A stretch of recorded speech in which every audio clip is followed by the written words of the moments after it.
महत्त्वाची बातमी, अजित पवारांनी पुणे जिल्ह्यात नेमले निरीक्षक। स्थानिक पातळीवर युती करायची का याबाबत अजितदादांना अहवाल देणार। पुण्यातील नगरपरिषद नगरपंचायतसाठी अजितदादांनी बैठक घेतली।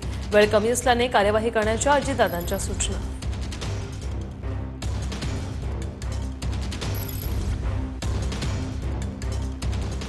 आता बातमी आहे पार्थ पवारांच्या पुण्यातील जमीन गैरव्यवहार प्रकरणासंदर्भातली।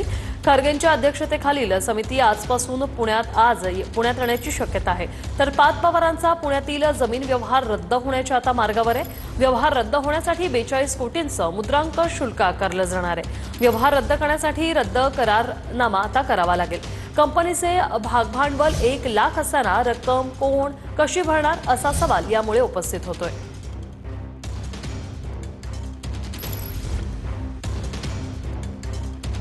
माजी मंत्री अब्दुल सत्तार यांना कोर्टाने पुन्हा दणका दिलाय।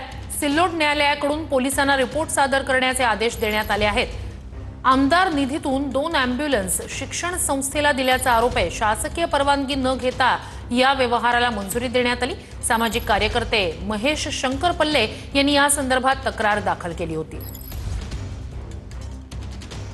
सिल्लोड येथील आमदार अब्दुल सत्तार 2014 मध्ये मंत्री असताना त्यांनी आपल्या आमदार निधीमधून स्वतःच्या शैक्षणिक संस्थाची प्रगती शिक्षण संस्था सोयगाव या संस्थेला त्यांनी 2 अँब्युलन्स 16 लाखाचे असे 2 अँब्युलन्स त्यांनी दिले होते। त्या दोन्ही अँब्युलन्स त्यांनी नियमबाह्य पद्धतीने शासनाच्या दिशानिर्देशानुसार खासगी संस्थेला व खासगी हॉस्पिटलला अँब्युलन्स देता येत नाही। त्यांनी शासनाची दिशाभूल करून